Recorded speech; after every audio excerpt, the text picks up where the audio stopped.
विधानसभा अध्यक्ष राहुल नार्वेकरांनी कायदा पायदळी तोडून निर्णय दिला म्हणून जनतेच्या न्यायालयात सर्व कागदपत्र सादर केले असं असीम सरोदे म्हणाले। त्यांच्याशी बातचीत केली आमच्या प्रतिनिधी ज्योत्सना गंगणे यांनी। आपल्यासोबत ठाकरे गटाचे वकील असीम सरोदे आहे, ज्यांनी सर्वात पहिलं महापत्रकार परिषदेमध्ये ज्यांचं भाषण झालं, आपण त्यांच्याशी बातचीत करणार आहोत। सरोदे सर, काय सांगाल, तुम्ही जे मुद्दे मांडले त्याच्यामध्ये 2 ते 3 मुद्दे खूप महत्त्वाचे होते। एक म्हणजे जनतेच्या न्यायालयामध्ये जाऊन आता ही लढाई लढावी लागणार आहे, पण त्यापूर्वी सुप्रीम कोर्टामध्ये जे तुम्ही म्हणजे ठाकरे गटाने एकूण जी मागणी केलेली आहे की निवडणूक आयोगाच्या विरोधात पण आता जी आहे केस दाखल करणार आहे, नेमके कोणते मुद्दे मांडणार आहे यामध्ये? निवडणूक आयोगाने जो शिवसेना पक्ष कोणाचा आणि धनुष्य बाण चिन्ह कोणाचं याच्याबद्दलचा निकाल दिला आहे, त्याच्यावर यापूर्वीच पिटिशन दाखल झालेली आहे। आता राहुल नार्वेकर यांनी जो दिलेला निकाल आहे त्याच्यावर सुद्धा पिटिशन दाखल झालेली, म्हणजे अपील दाखल झालेला आहे आणि त्या 19 तारखेला त्याची पुढची सुनावणीसुद्धा होईल।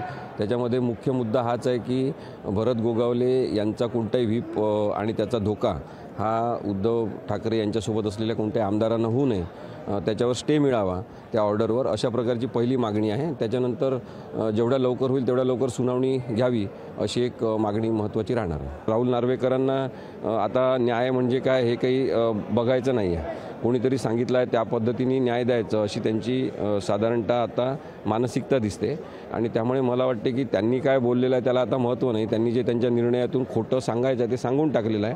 आता त्यांनी किती पत्रकार परिषदा घेतल्या तरी त्यांचं महत्त्व आता काही नाही आहे, कारण त्यांनी त्यांचा निर्णय दिलेला आहे। त्यांचा निर्णय कसा चुकीचा आहे सर्वोच्च न्यायालय सांगेल आणि कदाचित भारतातला इतिहास ठरेल की सर्वोच्च न्यायालय एखाद्या विधानसभेच्या अध्यक्षांनी किती खोटारडं काम केलेलं आहे हे जेव्हा स्पष्ट करेल तेव्हा त्यांची जी मानहानी होईल ती त्यांनी जरूर सहन करण्याची ताकद आता निर्माण करावी। सुप्रीम कोर्टामध्ये ज्या नावाने याचिका दाखल झाली होती त्याचा आणि व्हीप जे सुप्रीम कोर्टाने जारी केलं होतं, या दोन्हीचाही लक्षात राहुल नार्वेकरांनी त्यांचा निर्णय देताना घेतलेला नाही आहे। त्यामुळे राहुल नार्वेकरांचा निर्णय हा घटनाबाह्य आहे असं ठाकरे गटाचा आरोप आहे। व्हिडिओ जर्नलिस्ट विनीतसह ज्योत्सना गंगणे, लोकशाही मराठी, मुंबई।